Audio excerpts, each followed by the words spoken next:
I turned 27 on a Thursday in March, and the morning arrived with all the ceremony of any other workday. My alarm buzzed at 6:30. I showered, dressed in my usual business casual attire, and made coffee in the small kitchen of my Denver apartment. The space was modest but mine, a one-bedroom I had rented 3 years ago when I started working as an accountant for a regional healthcare company. Every piece of furniture, every dish, every thread of clothing had been purchased with money I earned myself. My phone sat silent on the kitchen counter as I ate toast and scrolled through emails. No messages, no missed calls. I told myself I did not care, that expecting anything different was foolish, but some small part of me, the part that still remembered being 7 years old and waking to homemade pancakes shaped like stars, kept glancing at the screen. By noon, I had reconciled 2/4 of financial statements and responded to a dozen interdepartmental queries. My coworker Jennifer brought cupcakes she had baked the night before, and the team sang a brief, awkward rendition of the birthday song in the break room. I smiled and thanked everyone, feeling genuinely grateful for their kindness. These people, who had known me only a few years, remembered. They cared enough to mark the occasion. My father called at 2:15 in the afternoon. I saw his name on the screen and felt that old, familiar tightening in my chest, half hope, half resignation. I stepped into an empty conference room before answering. "Hey, Dad." "Ariel, happy birthday, sweetheart." His voice boomed through the speaker, warm and jovial. "How does it feel to be another year older?" "Feels about the same as yesterday," I said, keeping my tone light. "How are you doing?" "Oh, you know me. Keeping busy. Your brother and I went fishing last weekend. Caught a 10-pound trout, biggest one I have seen in years." I listened as he described the trip in detail, the cold morning air, the way the line had gone taut, the fight to reel in the fish. He and my younger brother, Cameron, had always shared that bond. Fishing trips, baseball games, long drives to nowhere in particular. I had never been invited, not even when I was young enough to beg. "That sounds great," I said when he paused. "I am glad you two had fun." "We did, we really did." He sighed contentedly. "So, what are you doing to celebrate your big day?" "Nothing special, just dinner with a friend later." "That is nice. Well, I wanted to call and wish you well. 27, time flies." I waited. The silence stretched between us like a chasm. Then, because some part of me refused to let it go, I asked, "Did you forget me again?" He laughed. The sound was easy, dismissive, as though I had told a mildly amusing joke. "Forget you? Ariel, come on. You are too old for gifts. You are a grown woman with a good job and your own place. Love does not come in boxes, sweetheart. You know that." My hand tightened around the phone. I stared at the blank wall of the conference room, at the generic motivational poster someone had hung years ago. "Teamwork makes the dream work," it proclaimed in bold letters above a stock photo of rowing crew. "Right," I said quietly. "Of course. I mean it. You do not need me buying you things to prove I care. You are independent now. That is a good thing." "Sure, Dad. Thanks for calling." "Anytime, sweetheart. Love you." "Love you too." I ended the call and sat in the empty conference room for 5 full minutes, staring at my phone. Then I stood, smoothed my skirt, and returned to my desk. Jennifer caught my eye and mouthed, "You okay?" I nodded and smiled, and she seemed satisfied. That evening, I met my friend Tessa at a small Italian restaurant downtown.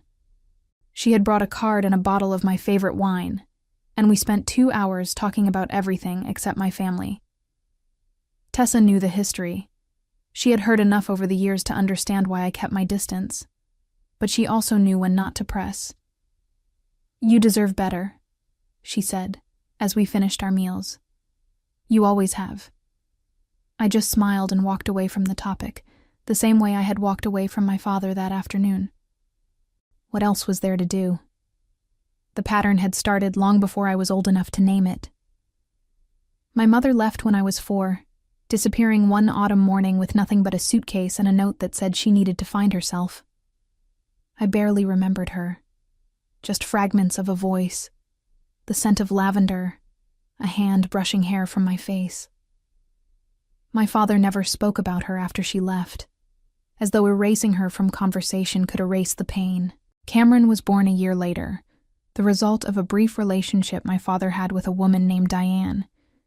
She stayed long enough to recover from childbirth, then left as abruptly as my mother had. My father used to joke that he was cursed in love, but blessed in children. The joke never felt funny to me, especially as I watched him pour all his attention into my brother. Cameron was a sweet kid, affectionate, and eager to please. I did not resent him. Not really. It was not his fault that our father saw him as the son he had always wanted, the second chance to do things right. But watching them together, watching my father teach Cameron to tie fishing lures, to change the oil in a car, to throw a perfect spiral, created a hollow space inside me that grew wider each year. I learned early that love in our house was conditional, distributed unevenly, measured in moments I could not access. So I stopped asking for it. I focused on school, on grades, on building a future that did not depend on anyone's approval but my own. I graduated high school with honors, put myself through college with a combination of scholarships and part-time jobs, and landed my first real position 3 weeks after earning my degree. My father came to my college graduation. He sat in the back row and left before the ceremony ended, saying he had promised Cameron he would help him move into a new apartment that afternoon. I told myself it did not matter. I had already accepted that I would always come second. Cameron, for his part, seemed oblivious to the imbalance.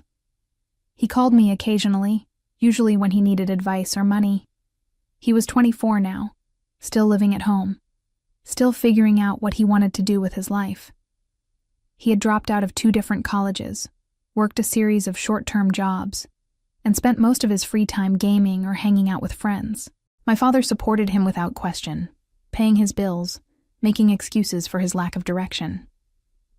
"He just needs time to find himself," Dad would say, whenever I hinted that maybe Cameron should be encouraged to take more responsibility. "Not everyone figures things out as fast as you did." I stopped hinting. It was easier to stay silent, to keep my opinions to myself, to avoid the inevitable argument about how I was being too harsh, too judgmental, too unwilling to understand that people developed at different paces. The weeks after my birthday passed in their usual rhythm. I worked, I went to the gym, I met Tessa for coffee on Saturdays. Spring arrived properly, filling Denver with that particular light that made everything look new and possible. I bought plants for my apartment, small succulents that required minimal care but added life to the windowsills. I started taking a pottery class on Thursday evenings, something I had always wanted to try but never made time for. Life felt stable, predictable, safe.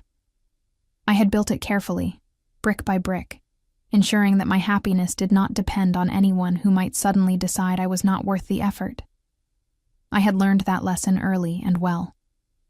My father called occasionally, always with the same easy tone, the same casual questions about work and weather. He never asked if I needed anything. He never offered help. I had stopped expecting either. Cameron called more frequently, usually late at night, his voice slightly slurred from whatever he had been drinking.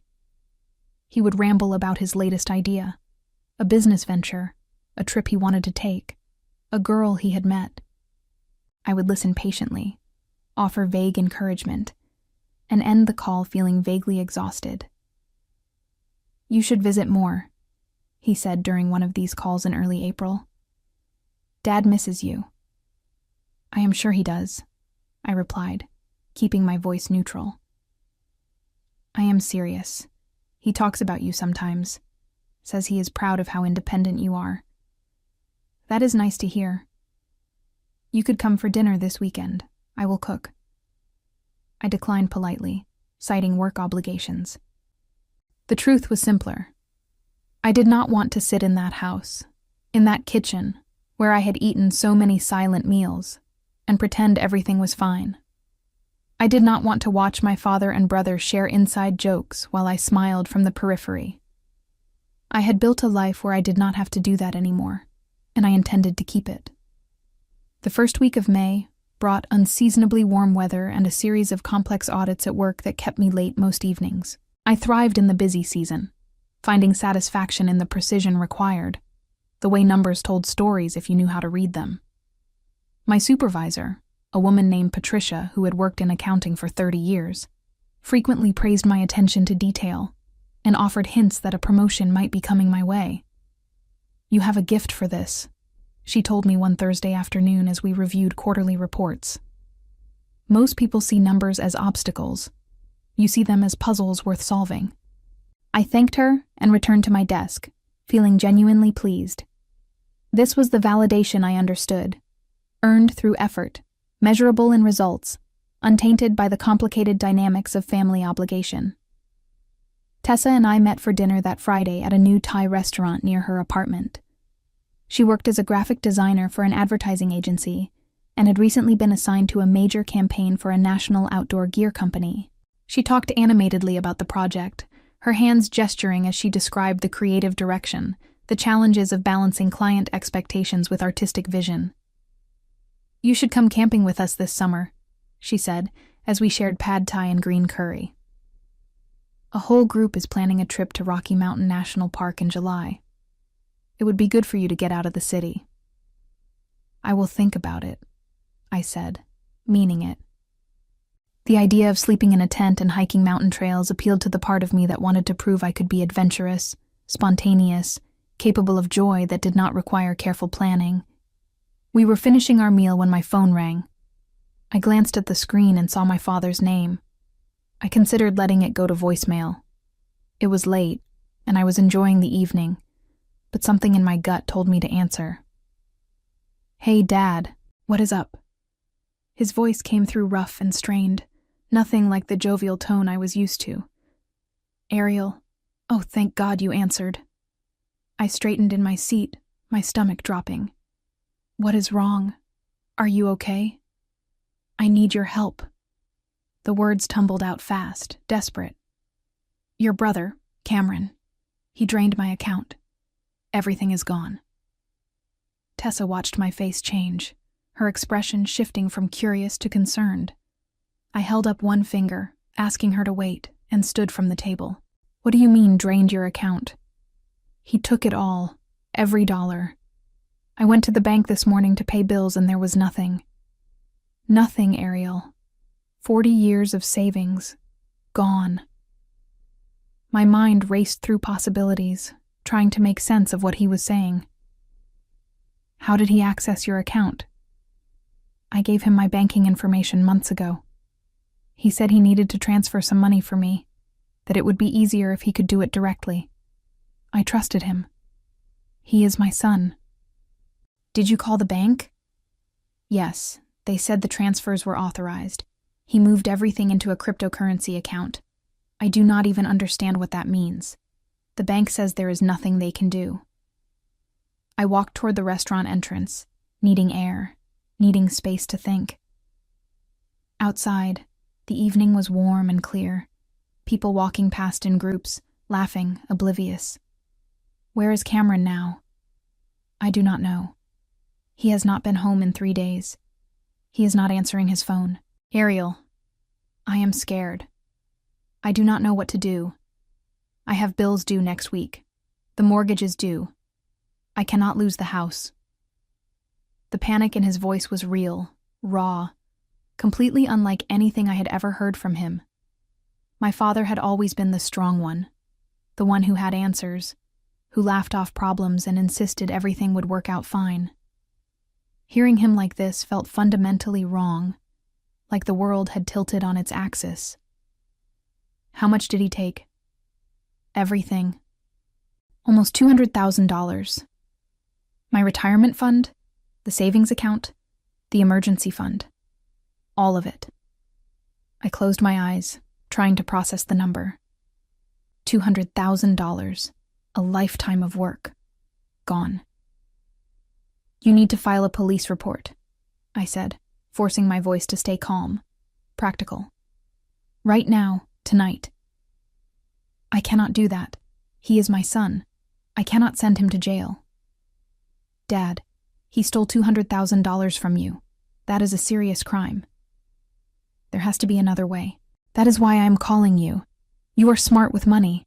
You understand these things. Can you help me figure this out? I stood on the sidewalk outside the Thai restaurant, phone pressed to my ear, and felt something cold and hard settle in my chest. My father, who had forgotten my birthday without apology, who had dismissed my request for acknowledgement with a laugh and a platitude about love not coming in boxes, was now asking for my help. My brother, who had always been the golden child, the one who received unconditional support despite offering little in return, had betrayed that trust in the most devastating way possible. Please, Ariel, my father said, his voice breaking. I have no one else to turn to. You are all I have left. I thought about 27 years of being second choice, second thought, second rate. I thought about my own apartment, my own furniture, my own carefully constructed life built entirely without his help or interest. I thought about the birthday call, about his easy laughter, about the casual cruelty of his dismissal wrapped in wisdom he had never earned the right to dispense. Love does not come in boxes, I said quietly. You told me that. Remember? What? Or money. Love does not come in boxes or money. Those were your words, Dad. The silence on the other end stretched long enough that I wondered if the call had dropped. Then he spoke, his voice small and confused. Ariel, I do not understand. I need your help. I know you do, I said. But I am afraid I am too independent for this kind of thing. You said yourself that I do not need anyone. That is a good thing, right? Please do not do this. Not now. I ended the call and stood staring at my phone for a long moment. Then I turned and walked back into the restaurant, where Tessa was waiting with worried eyes and questions I was not yet ready to answer. I returned to the table and sat down, my hands trembling slightly as I picked up my water glass. Tessa leaned forward, her face etched with concern. What happened? You look like you have seen a ghost. I took a long drink of water, buying time to organize my thoughts into something coherent. My brother stole $200,000 from my father. Drained every account he had access to. Tessa's eyes widened.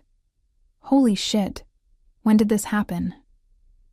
Apparently within the last few days. My father just discovered it this morning. I set the glass down carefully, focusing on the simple action to keep myself grounded. He called asking for my help. What did you say? I threw his own words back at him, the ones he used on my birthday when I asked if he had forgotten me again. Tessa reached across the table and squeezed my hand. I am not going to tell you how to feel about this. That is your decision. But I know you, Ariel. I know you will not be able to sleep tonight if you do not at least consider what helping him would look like. She was right, of course. Despite everything, despite the years of being overlooked and dismissed, I could not simply turn off the part of me that wanted to fix things, to solve problems, to make order from chaos. It was why I had become an accountant in the first place. The satisfaction of taking something broken and making it work again. We finished our meal in relative silence, Tessa respecting my need to process. She paid the bill over my protests, insisting that I had enough to deal with without worrying about splitting a dinner check. We hugged outside the restaurant, and she made me promise to call her the next day. I drove home through streets that suddenly felt unfamiliar, as though the city itself had changed in the span of a single phone call. My apartment, when I finally closed the door behind me, felt too quiet. I changed into comfortable clothes, made tea I did not drink, and sat on my couch staring at nothing. My phone buzzed repeatedly, text messages from my father, each one more desperate than the last. Please call me back. I am sorry if I upset you. I need you. Your brother left a note. He said he needed the money for an investment opportunity. He promised to pay it back. The mortgage payment is due in 10 days. I do not know what to do. I read each message and set the phone face down on the coffee table. Then I opened my laptop and began researching cryptocurrency fraud, bank recovery procedures, legal options for victims of financial theft.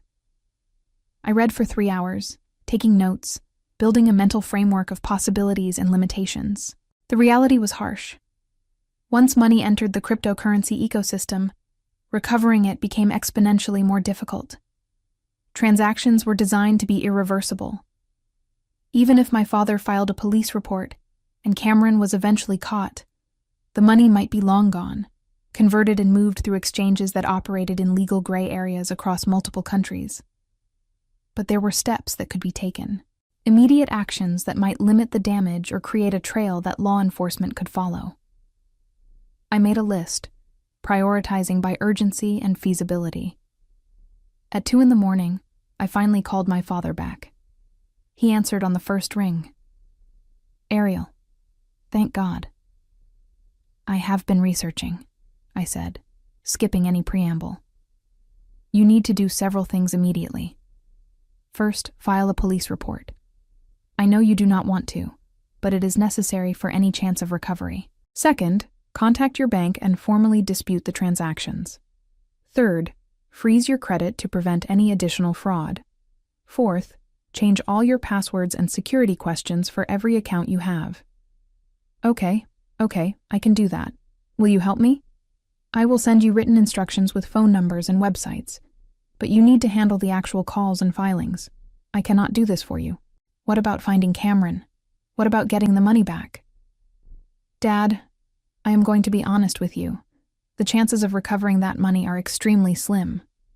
Cryptocurrency transactions are designed to be untraceable. Even if the police locate Cameron and arrest him, the money might already be gone. He made a sound that might have been a sob. Then what am I supposed to do? How am I supposed to pay my bills? I will lose everything.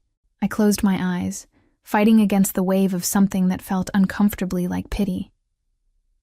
Do you have any income at all? Social Security? Pension? Social Security. About $1,800 a month. What are your monthly expenses? The mortgage is $2,200, then utilities, insurance, food. Maybe $3,500 total. I did the math quickly. You are short about $1,700 a month. That is not sustainable. I know that. That is why I am asking for your help.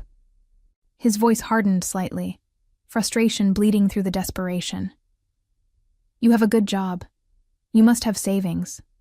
I need a loan, Ariel. Just enough to cover the mortgage until I figure something out. There it was. The real reason for the call. The actual request beneath all the panic and pleading. He did not want advice or support or sympathy. He wanted money. My money. The money I had earned and saved without any help from him, carefully building a safety net he had never thought to provide for me. No, I said simply. What do you mean, no? I mean I am not giving you money. You are going to have to figure this out yourself. You are my daughter. Family helps family. Family works both ways, Dad. When did you last help me? When did you last even ask if I needed anything? That is different. You are independent. You have always been fine on your own. Because I had to be. Because you made it clear that I was not a priority. But Cameron got everything. Your time, your attention, your trust, your money. And look where that got you. This is not the time for old arguments, he said, anger fully present now. I'm about to lose my house. I'm about to lose everything. And you are sitting there keeping score like a child. Keeping score? I am simply recognizing a pattern. You have spent my entire life telling me I do not need you. Well, guess what? You were right. I do not. And now you do not get to suddenly decide that family matters when you need something from me. So this is revenge? This is you punishing me? I paused, considering the question. Was this revenge? Or was it simply the natural consequence of years of choices he had made? Call it whatever you want. The answer is still no. You are going to let me become homeless because I hurt your feelings? I am going to let you experience what it feels like to handle problems alone, the way I have always had to. Good night, Dad. I ended the call before he could respond. My hands were shaking, adrenaline coursing through my system like electricity. I had never spoken to him like that, never voiced the resentment I had carried for so long. It felt simultaneously liberating and terrifying, like stepping off a cliff with no certainty of where I would land. Sleep did not come easily that night. I lay in bed replaying the conversation, questioning my decision, wondering if I was being cruel or simply setting boundaries that should have existed all along. By the time morning arrived, I had not reached any satisfying conclusions, but I had achieved a certain clarity. I was not going to sacrifice my financial security for someone who had never considered mine. Saturday morning brought rain and a headache that pulsed behind my eyes with metronomic persistence. I took ibuprofen, drank 2 glasses of water, and forced myself to eat toast I did not want. My phone showed 17 missed calls from my father, and 4 from numbers I did not recognize. I silenced the device and left it in my bedroom while I showered and dressed. Tessa arrived at 10 with coffee and bagels, letting herself in with the spare key I had given her months ago. She found me sitting at my kitchen table, staring at my laptop screen without really seeing it. "You look terrible," she said, setting the coffee in front of me. "Did you sleep at all?" "A few hours, maybe." I wrapped my hands around the cup, grateful for the warmth. I told him no. I told him I would not help financially. How did he take it? About as well as you would expect. He accused me of being vindictive and childish. Said I was punishing him. Tessa sat down across from me, her expression thoughtful. "Are you? Punishing him? I do not know. Maybe. Does it matter?" I took a sip of coffee, letting the bitterness ground me. He has spent my entire life making it clear that I am not a priority, that Cameron is the important one, the one worth investing in. Now Cameron has betrayed him in the worst possible way, and suddenly I am supposed to fix everything because we are family? It feels like I would be rewarding bad behavior on both their parts. "You do not owe him anything," Tessa said firmly. "But I know you. I know this is eating at you. So what do you actually want to happen here?" It was a good question, one I had been avoiding asking myself. What did I want? Revenge felt too simple, too childish. Justice seemed impossible. There was no way to retroactively fix 27 years of emotional neglect. Peace was closer to the truth, but even that felt incomplete. "I want him to understand," I said finally. "I want him to recognize what he did, what he failed to do, and how that shaped everything. I want acknowledgement." "Do you think you will get it?" "Probably not. People like him do not suddenly develop self-awareness in their 60s. My phone buzzed from the bedroom, the sound muffled but still audible. Tessa glanced toward the doorway, then back at me.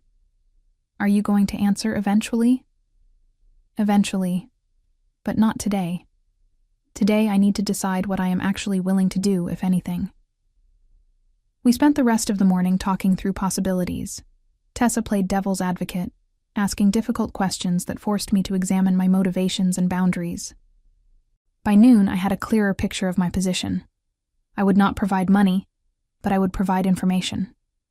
I would help my father navigate the practical aspects of his situation, filing reports, understanding his options, creating a budget, but I would not sacrifice my own financial security to compensate for Cameron's theft or my father's poor judgment. That afternoon, I sent my father a detailed email outlining the steps he needed to take. I included links to free legal aid resources, contact information for credit counseling services, and a basic template for creating a post-crisis budget. The email was professional, thorough, and emotionally neutral. I ended it with a single paragraph that summarized my position. I am willing to provide guidance and information, but I will not provide financial support. This boundary is not negotiable. If you choose to contact me again, it must be with the understanding that I am offering advice only. I hope you can respect this limit. I hit send before I could second-guess myself, then closed my laptop and tried to reclaim what remained of my weekend. Sunday passed quietly. I went to the gym, did laundry, meal prepped for the coming week. Normal tasks that helped create the illusion of normalcy. My father did not call, did not text, did not respond to my email. I told myself I was relieved. Monday morning brought a return to work routines that felt almost startling in their ordinariness.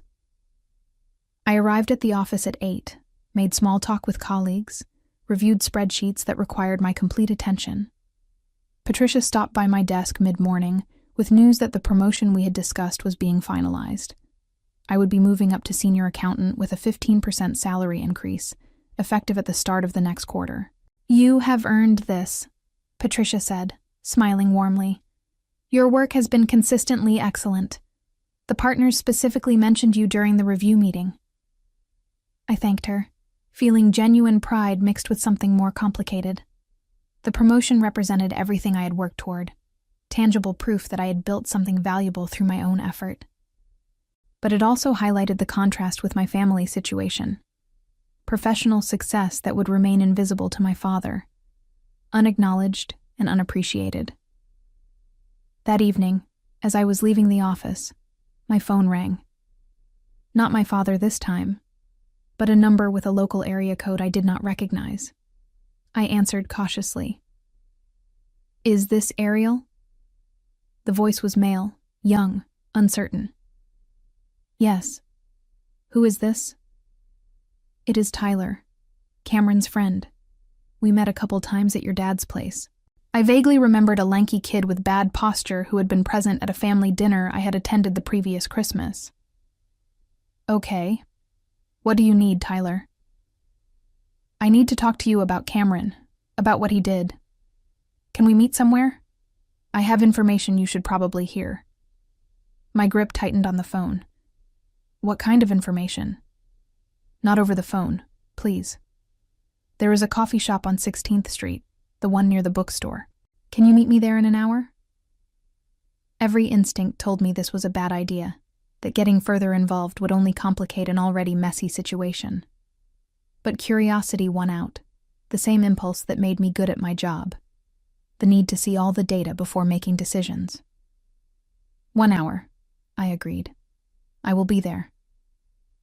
The coffee shop was moderately crowded when I arrived, filled with the after-work crowd seeking caffeine and Wi-Fi. I spotted Tyler immediately, sitting alone at a corner table, nervously shredding a napkin into strips. He looked thinner than I remembered, with dark circles under his eyes that suggested stress or lack of sleep or both. I ordered tea at the counter, then joined him at the table. "You wanted to talk." He glanced around as though checking for eavesdroppers, then leaned forward. Cameron did not act alone. The cryptocurrency thing, the theft. It was not his idea. Whose idea was it? There is this guy, Dominic.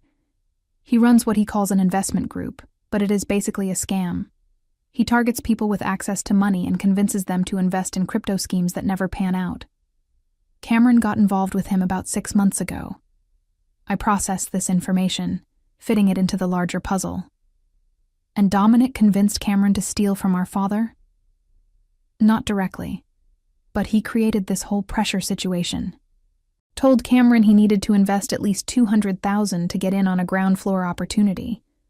Said it would triple in value within 3 months. Cameron believed him. He really thought he was helping your dad by making this investment. That is still theft, I said flatly. Good intentions do not erase the fact that he stole $200,000. I know that. But Cameron is in way over his head. Dominic has him convinced that if he goes to the police, the whole thing will collapse and he will lose everything. He is scared, Ariel. He is hiding because he does not know what else to do. Why are you telling me this? Tyler looked down at the shredded napkin, his jaw working.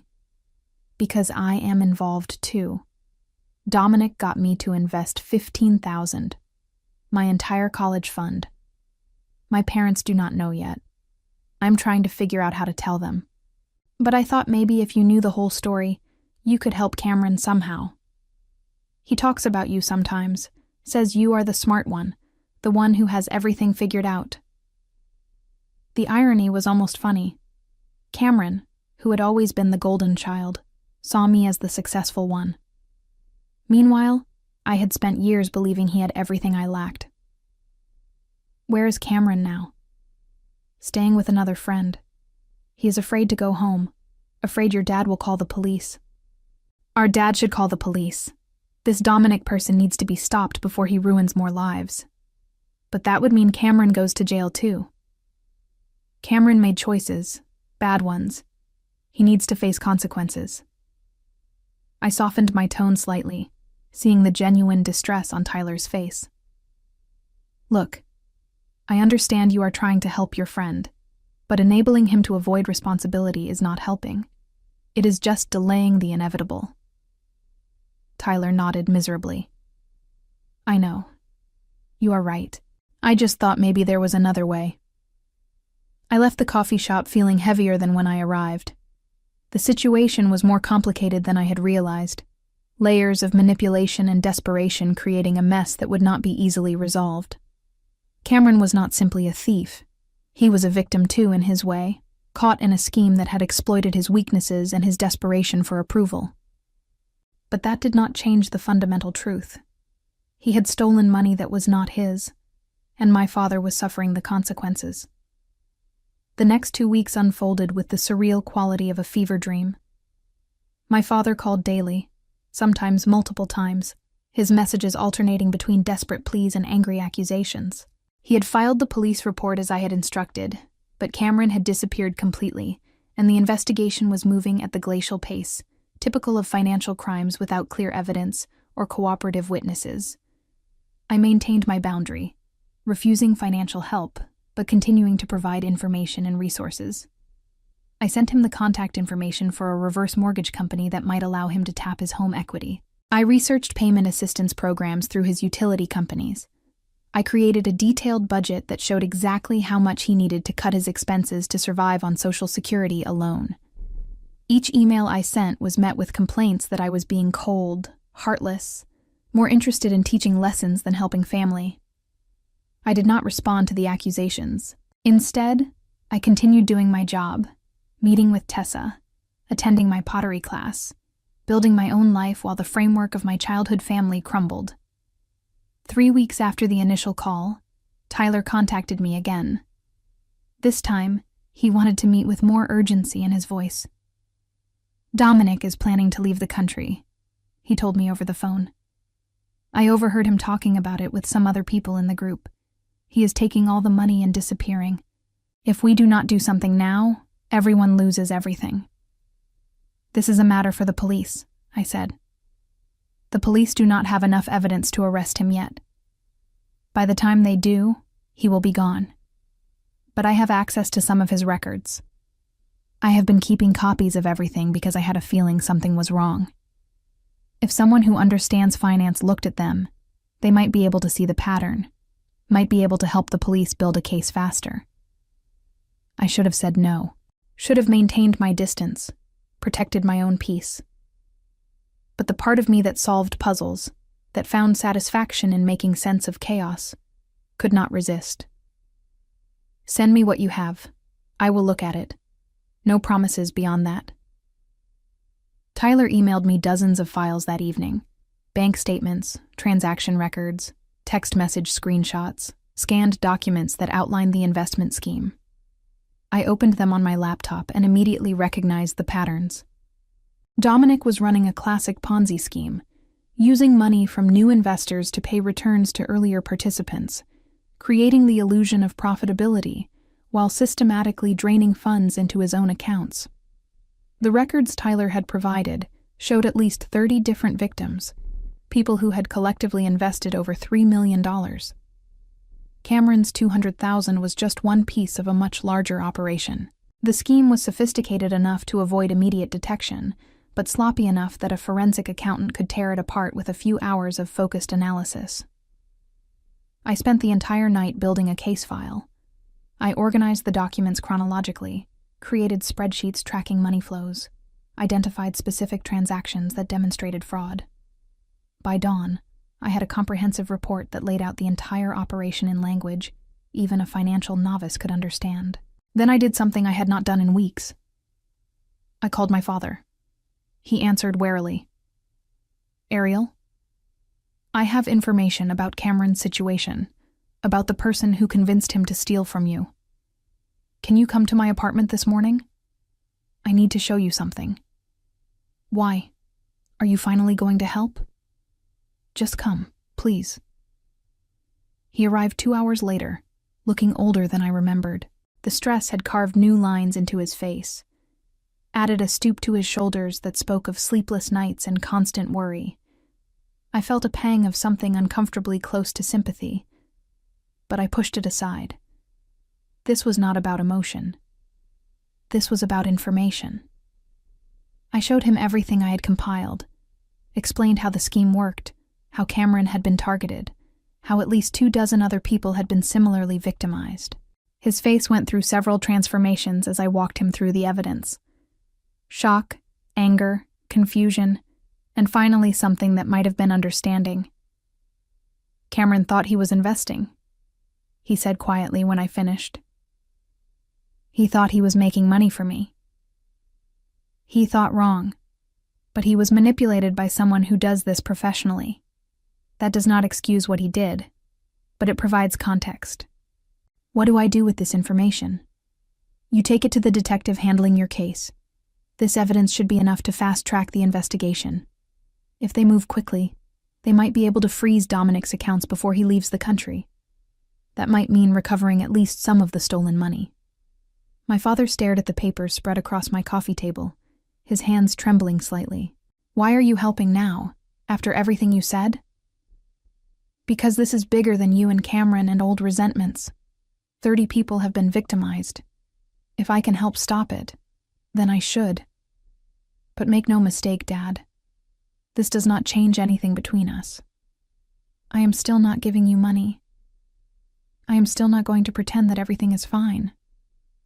This is me doing the right thing, not me forgiving you." He nodded slowly. "I understand. Thank you. For this, at least." After he left, I sat in my apartment feeling strange. Not satisfied exactly, but purposeful. I had used my skills to expose something genuinely harmful, to potentially help people I would never meet. It felt different from the petty satisfaction of refusing to help, cleaner somehow. The police moved faster than I expected. Within 3 days, they had arrested Dominic at the airport, caught him attempting to board a flight to Costa Rica with 2 suitcases of cash. The arrest made local news, and my phone lit up with messages from Tyler, from my father, even from strangers who had been victims, and somehow gotten my contact information. Cameron turned himself in a week later. The police offered him a deal in exchange for his cooperation: probation instead of jail time, restitution payments spread over several years. My father mortgaged his house to pay for Cameron's legal fees, a choice I understood even if I did not agree with it. The recovered money amounted to about 40% of what had been stolen. My father received approximately $80,000, enough to stabilize his immediate situation, but nowhere near what he had lost. He called to tell me, his voice carrying notes of relief and residual stress. "It is not everything, but it is something. I can breathe again. I can keep the house." "That is good, Dad. I am glad. I have been thinking about what you said. About Cameron getting all the attention, all the support. You were right. I was not fair to you. I waited, not trusting myself to speak. I do not know how to fix it. I do not know if I can. But I want you to know that I see it now. I see what I did wrong." "Okay," I said carefully. "What are you going to do with that recognition?" "I do not know yet. Maybe nothing. Maybe it is too late. but I thought you should hear me say it. You deserved better. You deserved better from me." It was not an apology, not exactly, but it was closer than I had ever gotten before. Acknowledgement without excuses, recognition without requests. It did not heal the wounds of 27 years, but it was something. "Thank you for saying that," I told him. "It matters." We talked for a few more minutes, awkward and uncertain, testing the boundaries of what our relationship might become. When the call ended, I sat holding my phone and realized something had shifted. Not forgiveness, not reconciliation, but perhaps the possibility of both, somewhere down the line. For now, that was enough. Summer arrived in Denver with the kind of heat that made the air shimmer above asphalt and drove everyone indoors during the peak afternoon hours. I had settled into a new rhythm at work, the promotion bringing additional responsibilities that kept me engaged and challenged. Patricia assigned me to lead a team conducting a major audit for a manufacturing company, and I threw myself into the project with the intensity that had always served me well. My father and I spoke occasionally, brief phone calls that maintained a cordial distance. He updated me on Cameron's community service hours and restitution payments. He mentioned selling some furniture and downsizing his lifestyle to accommodate his reduced financial circumstances. I listened without offering advice unless directly asked, maintaining the boundary I had established. Cameron reached out in mid-June with a text message that simply said, "Can we talk?" I waited 2 days before responding. "What about?" "I want to apologize, face to face. Will you meet me?" Part of me wanted to refuse, to maintain the safe distance I had carefully constructed. But curiosity won out again, that persistent need to see patterns through to their conclusions. I agreed to meet him at a park near downtown, a neutral public space where the conversation could remain brief if necessary. He looked different when I saw him waiting by the fountain.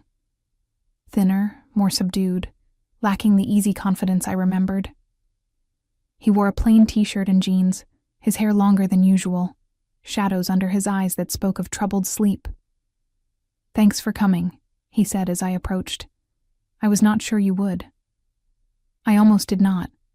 I sat on a bench facing the fountain, leaving space between us. "You said you wanted to apologize."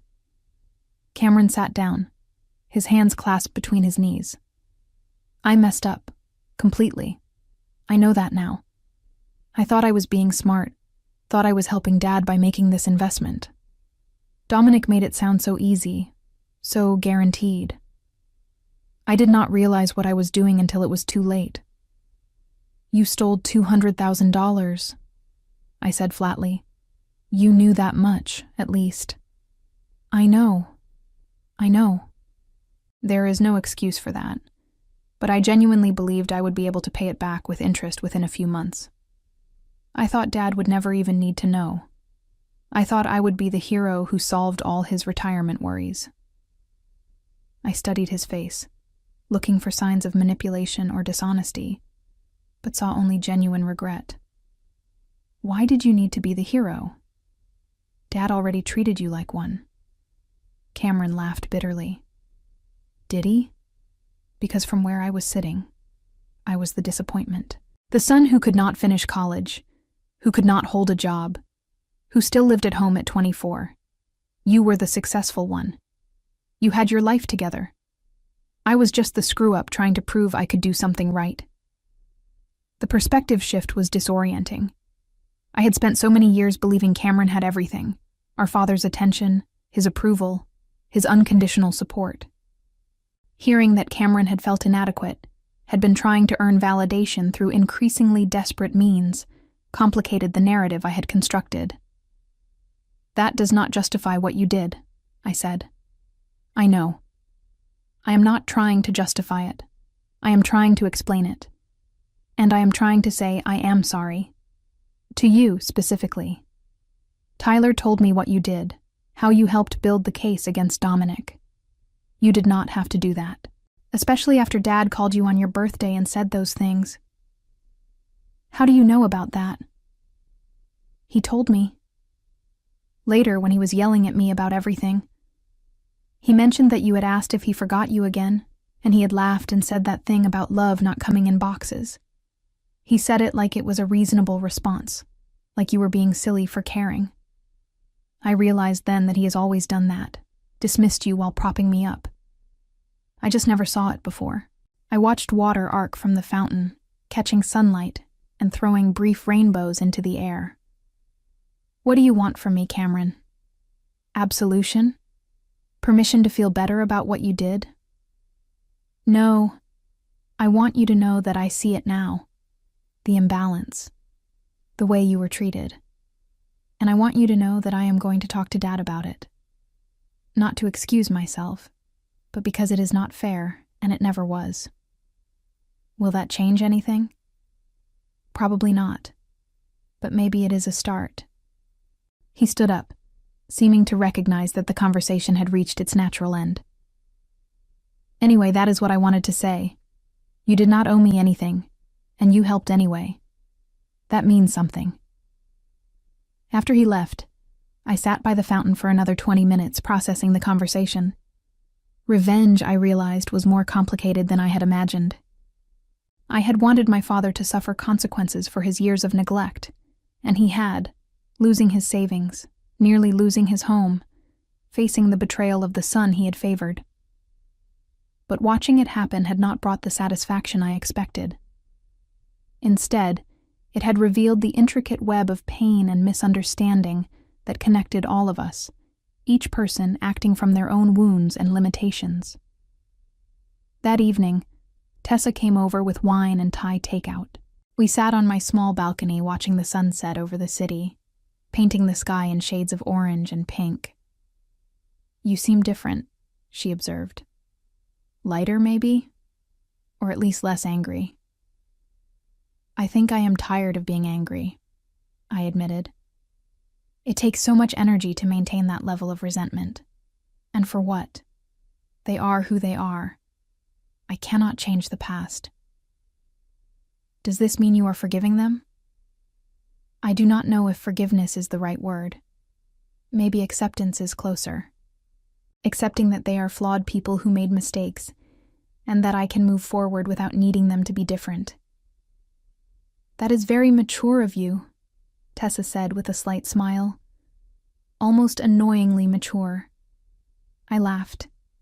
Trust me, I am not that evolved. I still have moments where I want to throw my father's words back in his face, but I am working on it. What about your dad? Has he changed at all? A little. He acknowledged that he treated me unfairly. He has not done much with that acknowledgement yet, but it is more than I had before. We finished the wine as darkness settled over Denver, the city lights beginning to glow like scattered stars. I felt something shift inside me, a loosening of the tight knot I had carried for so long. Not resolution, exactly, but movement toward it. July brought the camping trip Tessa had mentioned months earlier. 6 of us drove up to Rocky Mountain National Park on a Friday afternoon, our cars packed with tents and sleeping bags and enough food to sustain a small army. I had been nervous about the trip, worried I would feel out of place among Tessa's adventurous friends, but the group welcomed me easily. We hiked to a backcountry site the first evening, setting up camp near a small lake that reflected the surrounding peaks like a mirror. Someone built a fire while others prepared dinner. I found myself relaxing in a way I had not managed in months, the mountain air and physical exertion clearing my mind of the complicated emotions that had dominated my spring. Around the fire that night, people told stories and passed a flask of whiskey. Tessa's boyfriend, James, worked as a wilderness guide and entertained us with tales of tourists who thought bears would respond to polite requests to leave campsites alone. A woman named Keiko, who taught high school biology, talked about her students' misconceptions regarding basic survival skills. The conversation flowed easily, punctuated by laughter and the crackling of burning wood. "What about you, Ariel?" James asked at one point. "What is your best revenge story?" The question caught me off guard. "What makes you think I have one?" "Everyone has one. Some wrong that needed righting, some person who deserved what they got. Come on, share." I considered deflecting, but something about the setting, the darkness beyond the firelight, the sense of temporary community among relative strangers, made me want to tell the truth. My father dismissed me for most of my life, I said slowly. Treated me like I was less important than my brother, like I did not need attention or support because I was more independent. Then my brother stole $200,000 from him, and my father called me crying and asking for help. "What did you do?" Keiko asked. I told him no.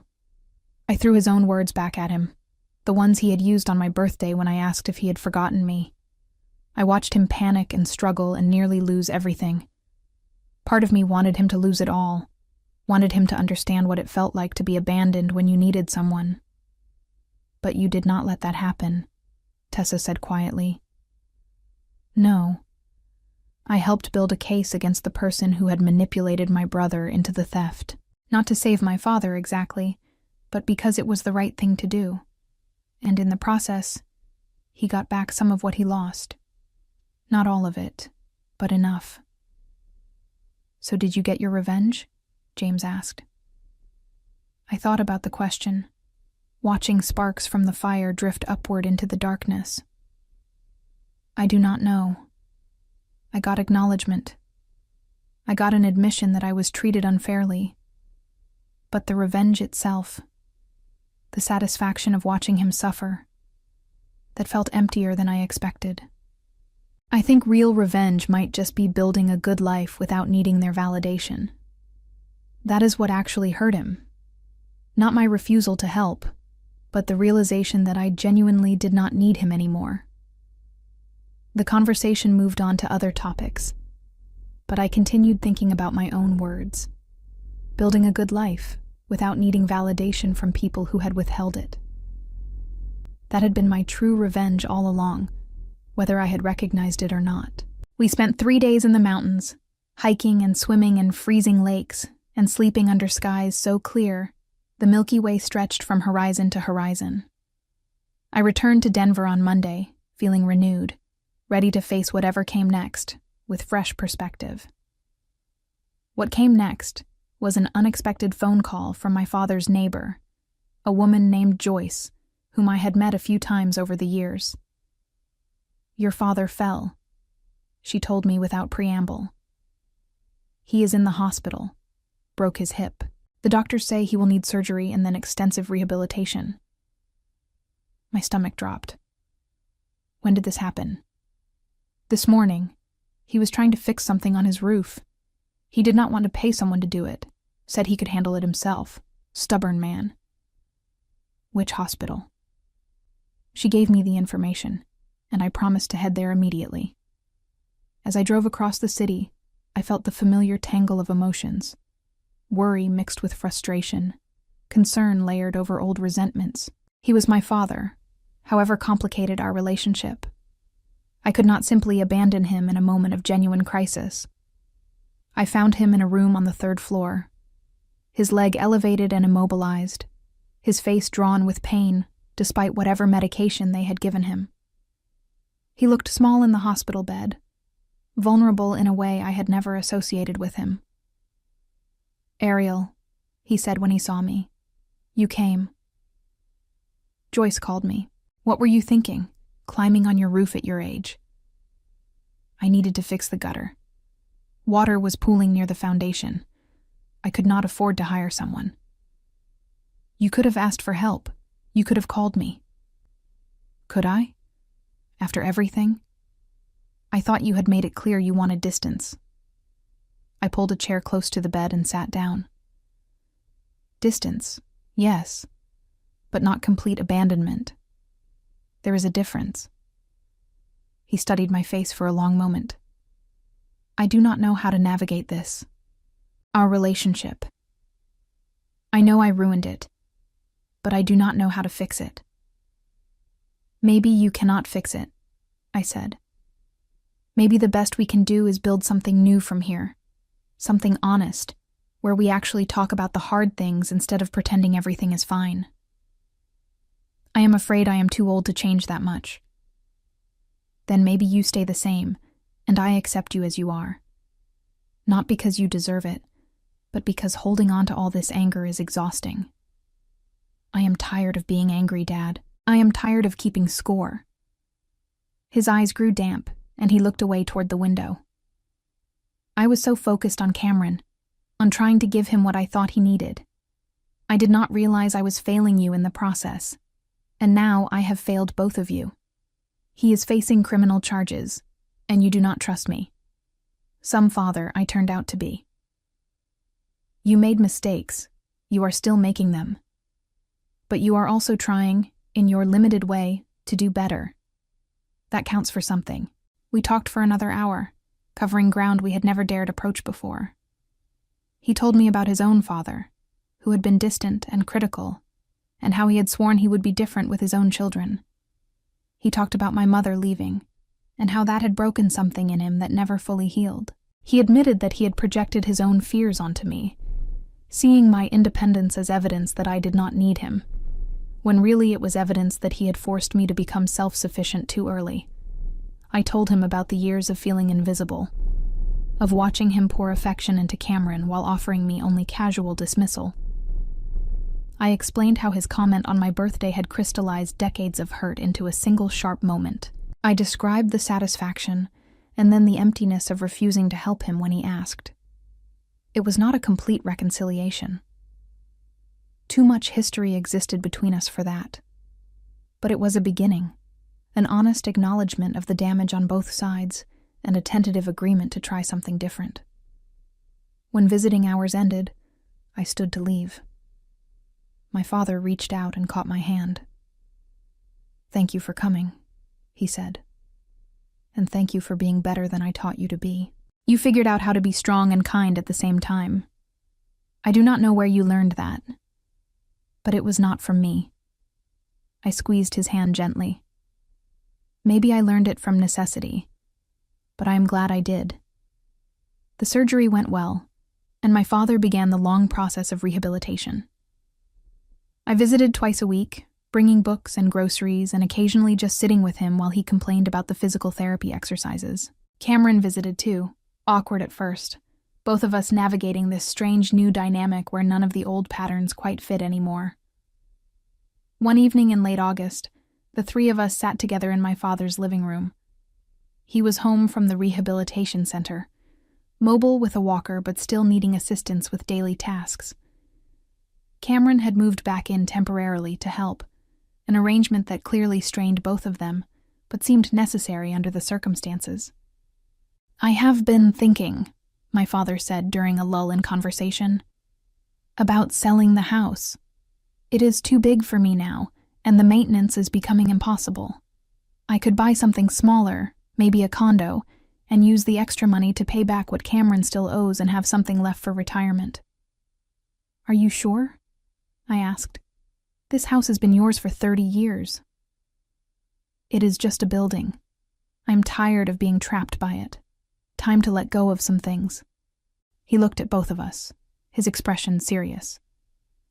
"I owe you both apologies. Real ones. Not just vague acknowledgments. Ariel, I am sorry for making you feel like you did not matter, for treating your accomplishments as less important than Cameron's potential. Cameron, I am sorry for enabling your worst impulses, for making you think love meant never facing consequences. I failed both of you in different ways, and I am sorry." The words hung in the air, simple and insufficient, but also genuine. Cameron nodded, emotion working across his face. I felt something in my chest loosen, not forgiveness exactly, but release. "Thank you," I said. "That means something." We talked late into the evening, the three of us slowly building a new understanding. It would never be perfect. We would never get back the years that were lost to misunderstanding and hurt. But we could move forward, carefully, and with realistic expectations. Over the following months, my father sold the house and moved into a small 2-bedroom condo closer to downtown. Cameron found a job as a warehouse supervisor and moved into his own apartment. The restitution payments would take years to complete, but he was making them consistently, rebuilding his life one careful step at a time. I continued with my own life, the promotion leading to new opportunities and challenges at work. Tessa and I planned another camping trip for the next summer. I started dating someone I met at my pottery class, a quiet engineer named Marcus, who made me laugh and never asked me to be anything other than exactly who I was. My father and I settled into a routine of Sunday dinners, alternating between his place and mine. The meals were sometimes awkward, but they were honest. We did not pretend the past had not happened, but we did not let it dominate our present either. One Sunday in November, as we finished dinner at my apartment, my father set down his fork and looked at me seriously. "I never asked you this directly, but I should. Did you enjoy watching me struggle? When I first called you about Cameron draining the accounts, when I begged for help and you refused, did that feel good?" I considered the question carefully. In the moment, yes. It felt like justice. Like finally you were experiencing what I had felt all those years, being dismissed, being told your needs did not matter. But the satisfaction was short-lived. Watching you suffer did not heal anything. It just made me realize how much energy I had wasted being angry. "Do you regret helping eventually? Building the case against Dominic?" No. That was the right thing to do. Independent of our relationship. Those people deserve to have someone fight for them, even if that someone was me doing it from a distance. He nodded slowly. "I am grateful you did. And I am grateful you are willing to try this. Building something new with me, even after everything. I am willing because I want to be, not because I owe it to you. That distinction matters. I understand, and I will try to earn it, to deserve another chance. That is all I can ask." Cameron eventually faced the full consequences of his actions. Beyond the restitution payments, he lost his banking privileges for several years and had to report his conviction on any job applications. Several positions he applied for rejected him once they learned about his criminal record. He struggled with depression and sought counseling, slowly working through the layers of shame and regret that haunted him. My father, witnessing his younger son's genuine suffering, finally understood that real love sometimes meant allowing people to face the natural results of their choices, rather than shielding them from discomfort. The lesson came late, but it came. Dominic received a 15-year sentence for fraud and faced multiple civil lawsuits from his victims. The investigation uncovered additional schemes he had run over the previous decade, defrauding investors across 3 states of nearly $8 million. Several victims never recovered their losses, their retirement dreams permanently shattered by his greed. Tyler testified against him, providing the documentation that helped secure the conviction. The experience aged Tyler visibly, stripping away his youthful naivety and replacing it with hard-won wisdom about trust and consequences. As for me, I learned that revenge was not as satisfying as I had imagined. The real victory was not in watching others suffer, but in refusing to let their mistakes and limitations define my own worth. I had built a life that stood independent of my father's approval, and that life was enough. More than enough. It was mine, created through my own choices and sustained by my own efforts. Sometimes late at night, I think about that phone call on my birthday, about my father's dismissive laughter when I asked if he had forgotten me. The hurt still exists, a small scar that will probably never fully disappear. But it no longer controls me. I have learned to carry it without letting it weigh me down, to acknowledge the pain without letting it poison my present. My father is trying, in his imperfect way, to be better. Cameron is rebuilding his life with genuine humility, and I am moving forward, no longer waiting for anyone to validate my existence or acknowledge my worth. I know it now, deeply and certainly, in a way that no gift or gesture could have taught me. Love does not come in boxes, but it also does not come through neglect and dismissal. Real love requires effort, attention, and the courage to admit when you have failed. My father is learning that now, slowly and painfully. I learned it years ago, out of necessity, and that might be the greatest revenge of all, becoming the person I needed when no one else was willing to be.